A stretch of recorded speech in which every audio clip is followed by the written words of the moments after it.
From deep inside the earth, where everything was perfectly still and quiet, a spring of fresh, clear water began to bubble up. A tiny trickle wandered downhill across the soil and grew into a healthy, steady river. The river's banks became home to many plants and animals. Every morning, the dawn's golden light sparkled across the river's surface, the ripples looking like thousands of small suns. An old man, lovingly called Baba, would come to the river every morning to feel the gentle glow of the rising sun and sing about the strength and blessings of the sun. The river joined in, singing from deep within its heart, its own song blending together with Baba's joyful, steady voice. Baba scooped up water in his palms and admired the sun's reflection. As he poured the water back into the river, he delighted at the thousands of sparkling droplets that slid off his fingertips. Where it was deep, the river would rest in quiet pools, softly swirling before moving on.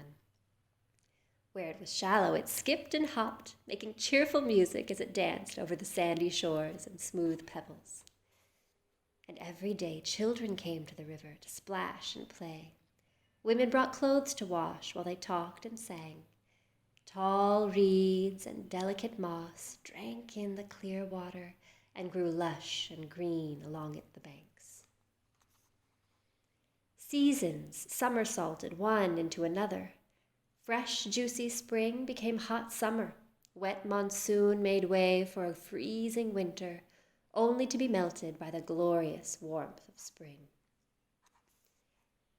Then came a winter that was longer and darker than any other before. Clouds covered the sky and never left for what seemed like forever. Fully enveloped in a thick blanket of fog, the sun was totally blocked from sight, and the river felt sleepier and sleepier. Tomorrow the sun will come wake me up, and I will sing, the river drowsily told itself. But the next day was as gray as the last, and slowly the river began to believe that the springtimes and songs of the past were just a dream, that there would never again come a day of light and warmth.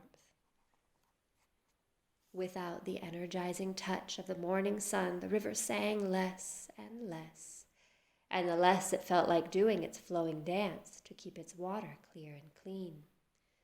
The once bright, strong river reduced to a thick, muddy trickle. Plants dried up, fish and turtles moved away, and the washerwomen found other places to talk and sing and do their work. Where once the air was full of the joyful sounds of nature, there was now a heavy silence. One day, while half asleep, the river heard something familiar. It was the sweet, early morning song of Baba. While the river had been missing the sun, it hadn't noticed Baba, still coming every morning as if nothing had changed. He was there, holding a handful of sand from the dry riverbank, and gazing at it as lovingly as he had when there was a sparkling sun reflecting inside. Baba's song was as beautiful as ever, and this made the river's heart ache for the beauty and life that used to surround it. So many people, animals, and plants had depended on the steady river, and now it felt sorry for letting them down. Even though it could hardly imagine that its own morning song was still hidden somewhere deep in its own heart, the river decided, I have to find a way to do my river work again. As if applauding that generous wish, a heavy cloud appeared above and dumped all of its rain in one crashing downpour. With this encouragement, the river threw off its sleepiness and dove downstream. The bursting surge of water cleared the riverbed of mud and debris. Fun and play returned to the lifeless river. Whooping and hollering, the river splashed and bounced along, finding new and different ways to make its way downstream. Each moment was a noisy, exciting adventure. Free from all that heaviness, the river was eager to help its friends. Free from all that heaviness, the river was eager to help its friends. Hearing the river bubbling again, some children walking home from school made little paper boats. When they set them in the water, the overexcited river swallowed them up before the children could run downstream to catch them. The washerwomen also came back with their laundry. The happy river made fast whirlpools to help scrub their clothes, but the current was so strong it pulled the clothes away and they were lost. The river excitedly rushed fast and hard, picking up huge boulders along the way and dropping them in the riverbed.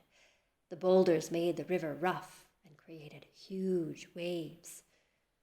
Mothers shook their fingers and warned their children, "Don't you go down to that river. It will drag you away downstream right along with it."